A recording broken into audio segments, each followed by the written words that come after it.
Assalamualaikum guys.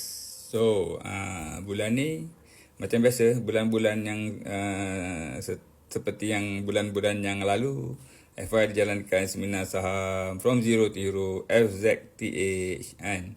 Seminar saham yang terbaik lagi menyeluruh.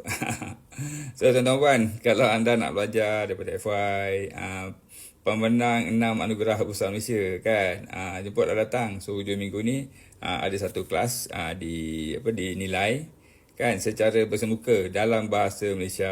Walaupun nama dia seminar From Zero to Hero, tapi ianya dijalankan dalam bahasa Melayu, dalam bahasa Malaysia kan. Seminar selama 2 hari yang akan menerangkan tentang pelaburan saham IPO, tentang saham nak jadi investor atau nak jadi trader atau nak guna screener atau nak guna AI.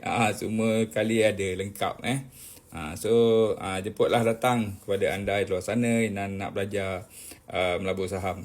Tu teranglah, Bursa Malaysia sekarang ni nampak resilient nampak tahan lasak. Walaupun dalam suasana sentimen perang Asia Barat kan, Iran, US Israel punya perang kan, tapi nampak gaya dia bertahan dekat 1700, yang mana ia menyediakan tapak lah untuk kita mula melabur. Sebab kalau perang tu okey, insyaAllah dia akan naik lebih tinggi. Itu cerita dia. So pada anda di luar sana kan, kalau anda nak cari duit lebihan, sama ada melalui IPO, melalui investment atau melalui trading di Bursa Malaysia, FI boleh kongsikan ilmunya A sampai Z, tak ada masalah. Kenapa? Sebab FI dah lama dah 30 tahun dalam Bursa Malaysia ni kan.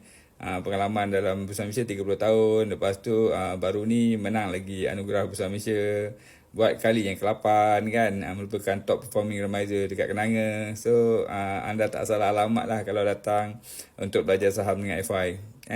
So ada 2 cara macam mana nak daftar. Satu, hubungi nombor telefon bawah ni, bawah tu, Hajar Azilah 0166641755, atau layari website bawah tu, www.seminarsaham.my. Kat situ anda boleh daftar lah kalau anda serius lah nak belajar melabur saham di Bursa Malaysia. InsyaAllah FI dengan tim boleh kongsikan ilmunya. Kalau anda nak masuk kelas tu kan, tak ada masalah. Kenapa? Sebab nanti anda akan dapat masuk dalam grup VIP trader. Dekat situ kami boleh bagi khidmat nasihat, boleh bagi trading ideas, boleh bagi macam-macam untuk membantu anda untuk pilih saham IPO mana, untuk beli saham yang mana satu kan, untuk trading ataupun untuk investment. Alright tuan-tuan, jemput datang hujung minggu ni. Kita jumpa lagi. Assalamualaikum. Bye-bye.